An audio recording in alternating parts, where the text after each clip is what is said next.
కవిత కొత్త పార్టీ అంశం గురించి కొంతమందికి కొన్ని విషయాలు చెప్పాలి మిత్రులారా. సో ఇప్పుడు తెలంగాణ జాగృతి పేరిట ఆల్రెడీ జనాల్లోకి వెళ్తుంది. ఎవరు? ఇది ఒక ఎన్జిఓ ద్వారా ఆమె ఆల్రెడీ జనం బాట పేరిట కొంత పెద్ద ఎత్తున ప్రయత్నాలు చేస్తూ ఉంది. సో ఇప్పుడు ఆల్రెడీ రాజకీయ పార్టీ పెడతా అని చెప్పేసి చెప్పడం, దానికి సంబంధించినటువంటి కార్యాచరణ కూడా సిద్ధం చేసుకొని ఆ పార్టీ యొక్క రిజిస్ట్రేషన్ ప్రక్రియను కూడా ప్రారంభించడం జరిగింది.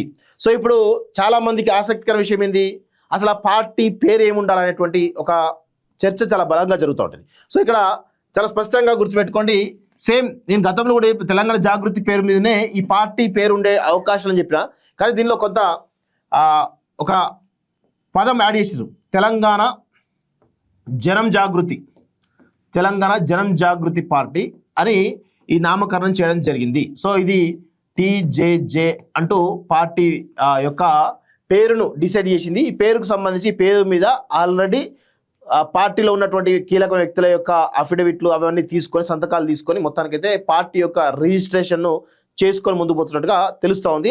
ఆ రిజిస్ట్రేషన్ ప్రక్రియ కూడా త్వరలో ఢిల్లీలో కూడా సెంట్రల్ ఎలక్షన్ కమిషన్ కూడా సమర్పించి ఆ యొక్క రిజిస్ట్రేషన్ ప్రాసెస్ కూడా మొదలు పెట్టే అవకాశం ఉన్నట్టుగా తెలుస్తూ ఉంది. సో ఆల్రెడీ ఇప్పటికే దాదాపు 50 కమిటీలకు పైన తెలంగాణ జాగృతి కమిటీలు వేసి ఆమె ముందుకు పోతా ఉన్నది. దాంతోపాటు ప్రశాంత్ కిషోర్తో కూడా కొంత చర్చలు జరిపి మరి కవిత తెలంగాణ జనం జాగృతి పార్టీ యొక్క వ్యూహకర్తగా మరి పీకేను పెట్టుకునే దిశగా ఆమె కొంత ప్రయత్నాలు చేసినట్టుగా సమావేశం ఆయనతో కలిసి మొత్తానికైతే భేటీ అయినట్టు కూడా పలుమార్లు భేటీ అయినట్టు కూడా కొంత సమాచారం వస్తూ ఉంది. సో మొత్తానికైతే తెలంగాణ జనం జాగృతి పేరిట ఆమె జనం బాటతోటి జనాల్లోకి వెళ్ళి త్వరలో పాదయాత్ర కూడా చేసేటువంటి అవకాశాలు కూడా పరిశీలిస్తున్నట్టుగా తెలుస్తుంది. ఎందుకంటే పీకే ఎంటర్ అయిండు అంటే ఖచ్చితంగా పాదయాత్ర, ఎందుకంటే ఎక్కడైనా సరే ఇప్పుడు గతంలో జగన్మోహన్ రెడ్డి కావచ్చు, వివిధ ఎవరైతే పొలిటికల్ స్ట్రాటజిస్ట్గా పనిచేసిన పార్టీలు అయితే అక్కడ ఉన్నటువంటి స్ట్రాటజిస్ట్ను కూడా మొత్తంగా ఆ భేటీలో చర్చ తెలుస్తుంది. ప్రధానంగా పాదయాత్ర పైన ఫోకస్ పెట్టినట్టుగా తెలుస్తుంది. ఎందుకంటే పాదయాత్ర చేసినటువంటి నాయకులందరూ సక్సెస్ అవుతారు కాబట్టి ఆ దిశగా ఆమె ప్రయత్నాలు మొదలుపెట్టినట్టుగా తెలుస్తూ ఉంది.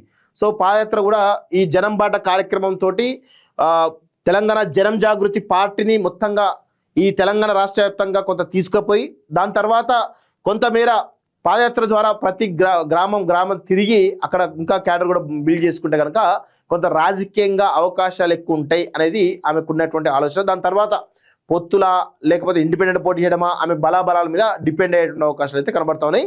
సో ఎట్టి పరిస్థితుల్లోనూ బీఆర్ఎస్ పార్టీని ఖచ్చితంగా ముక్కలు చేసి బీఆర్ఎస్ పార్టీని లేకుండా చేయడం ద్వారా తెలంగాణ జనం జాగృతి పార్టీని బలోపేతం చేయాలనేటువంటి ఒక కార్యాచరణతో ఆమె ముందుకు పోతున్నట్టుగా తెలుస్తూ ఉంది. సో ఇది పరిస్థితి.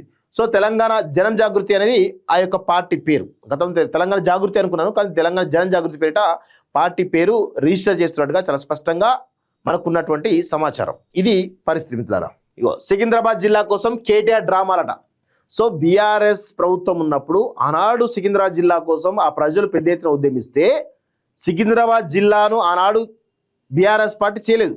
కానీ ఇప్పుడు మళ్ళీ సికింద్రాబాద్ జిల్లా చేయాలని చెప్పి, ఎందుకంటే ఎలక్షన్స్ వస్తున్నాయి కాబట్టి దానిలో ఓట్లు దండుకోవాలి కాబట్టి ఇప్పుడు కేటీఆర్ ఒక డ్రామా ఆడుతున్నాడు. దాన్ని ఆమె వాళ్ళ చెల్లెనే బయట పెట్టింది. ఏం చెప్తుంది చూడండి ఒకసారి. బీఆర్ఎస్ హయాంలో వద్దన్నాడు, ఇప్పుడు కావాలంటున్నాడు కవిత. అంటే కేటీఆరే బీఆర్ఎస్ పార్టీ అధికారంలో ఉన్నప్పుడు సికింద్రాబాద్ వద్దన్నాడట, ఇప్పుడేమో కావాలంటున్నాడట. మరి చూడండి ఎంత దారుణంగా ఉందో వాళ్ళ పరిస్థితి. వాళ్ళ అధికారంలో చేయొచ్చు కదా, చేయరు. సో సికింద్రాబాద్ జిల్లా చేయాల్సిందే. ఏదైనా ఒక జిల్లాకు పివి పేరు పెట్టాలి. ఎందుకు పివి నరసింహ పేరు పెట్టాలి నాకు అర్థం కాదు. ఎన్నికలు రావడంతో గుంపు మేస్త్రి గుంటనక్క ఫోన్ ట్యాపింగ్ డ్రామా. ఈ కేసులో నాలాంటి బాధితులకు న్యాయం జరుగుతుందన్న నమ్మకం లేదు. జాగృతి ఇంకా పూర్తిస్థాయి రాజకీయ పార్టీగా మారలేదు. మున్సిపల్ ఎన్నికల్లో ఇండిపెండెంట్లకు మద్దతు ఇస్తామని వెల్లడి అంటూ చూస్తా ఉన్నాం.